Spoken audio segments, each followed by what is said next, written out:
Mahilig talaga kaming mag-coffee, mag-partner. So, iba-ibang coffee shop talaga pinupuntahan namin kung saan kami mapunta. Ayun, nag-start na kami na mag-search ng mga possible ways para mag-brew ng coffee na suitable for a mobile cafe. So, ang unang na-try namin is mocha pot and then we stick to it na. Start tayo, 5 coffee lang. Yeah, 5 coffee lang. And now, we have 30 plus items na, no? with food 30 na. products. From their successful food cart, ngayon may sarili ng pwesto ang Kaha Cafe sa Antipolo, Rizal. At paborito itong dayuhin ng foodies from Metro Manila na naghahanap ng kakaibang dining experience. Katulad ni Kapuso Hank Prince Clemente.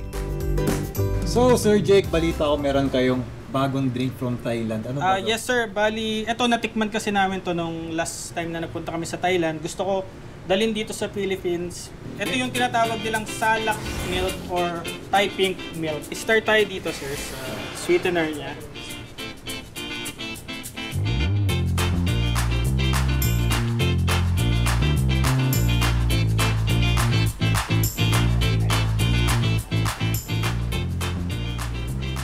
Meron siyang kalasa.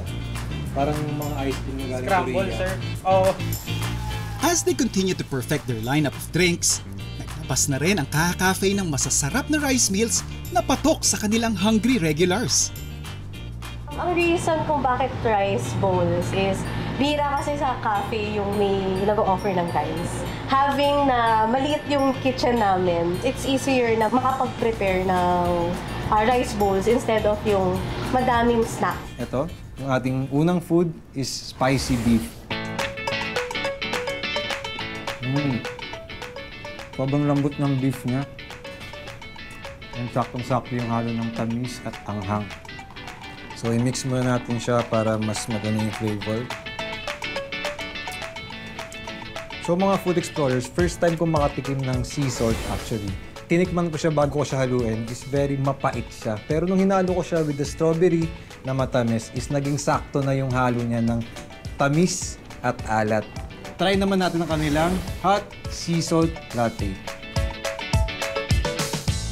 Dito naman mas talagang lasang-lasa mo yung kape. Actually, medyo matapang siya. For me, available din ang kanilang iced matcha. Matcha! Matchang-matcha nga yung lasa niya. And of course, sa mga mahilig sa pastries dyan, meron tayong chocolate croissant. Grabe, ang sarap nito. Saktong-sakto yung tamis. Napakalambot ng bread. Yun, mga food explorers. So, ito naman ang ating bagong flavor, ang honey oat latte, na sobrang perfect sa mga lactose intolerant dyan kasi ito ay gumagamit ng oat milk instead yung mga usual milk na ginagamit. So, perfect to sa inyo. And of course, sa mga nag-chill dito at makita itong stand na to, ito po ay for sale din. Yes, itong mga vintage na cap, mga jacket, shirts, ito may mga games din dito. Yung experience ko sa Kaha Cafe is very new to me, especially na may tikman ako mga bagong drinks tulad ng kanilang mga sea salt drink. And of course, yung kanilang bagong drink na Thai pink milk tea. Ayun yung actually yung pinaka-favorite ko. Maganda mag-chill dito pagkasama mo yung mga barkada mo. And of course, sabi ko may mga board games. Tapos kahit mga damit, meron silang binibenta. So parang all-in-one siya.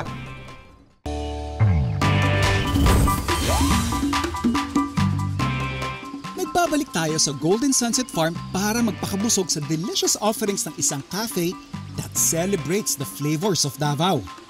Ang Koi Cafe.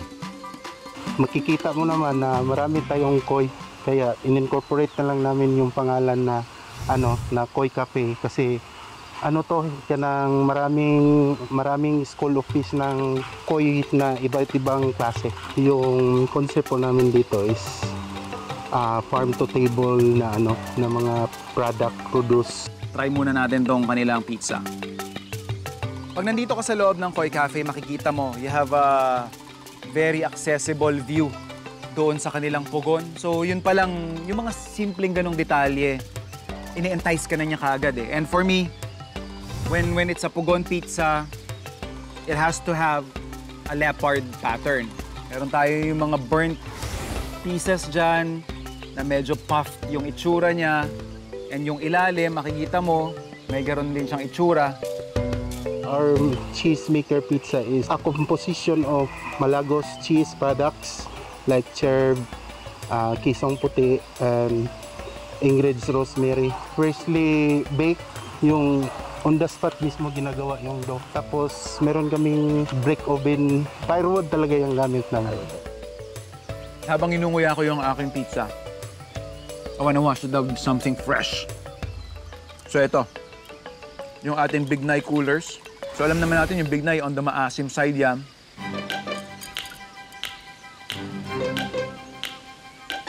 And then, in a way, para silang gumagawa ng sarili nilang soda dito kasi I just found out, dahil naglaro siya sa dila ko, carbonated yung ating drink.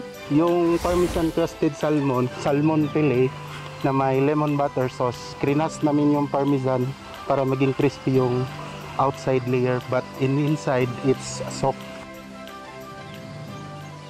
A lot of you may not know, pag sa restaurant, pag may nakita akong salmon, it's not my first choice of fish. Only because, for me, yung karakter niyang lansa is something na hindi ko masyadong namimiss. Pero pag ganito yung pagkaka-execute, yung umami layer niya because of the Parmesan on the outside, and also dahil crusted siya, it gives you this texture na nilalaro niya yung palate mo. Pag ganito pagkakaluto sa salmon, not bad. Ang pork kumba po is a typically pork kumba Visayan dish na marinate ng suka, soy sauce, ginisa ng bawang at sibuyas. Naisip ko na pwede pala siyang lagyan ng chocolate. Kaya binida namin, mabenta naman 65% na Malagos chocolate para mag-balance yung flavor niya. Eto, Malagos pork humba. Pork humba, alam mo na yan na masarap yan. Pero nilagyan nila ng kanilang signature touch. Siyempre, Malagos chocolate. Yeah, we have tausi here. So since tausi is fermented, it gives you this layer of umami. Ganda nung lambot ng karne niya. Sweetness is perfect for me. Naglalaro on the background yung character ng chocolate. What I like about this, hindi niya tinakpan or hindi siya nag-overpower dun sa talagang pagkakakilala mo pag sinabi mong humba yung dish. Winner. Pero kanina pa ako tinatawag ng ating tableya cake. Very moist. Yung layer niya ng chocolate nandun, kitang-kita mo. Decadence, pare. Ito yung mga tipo ng dessert na pag nilagay mo na sa ref, tapos nagre-relax ka na, iniisip mong isang slice na lang.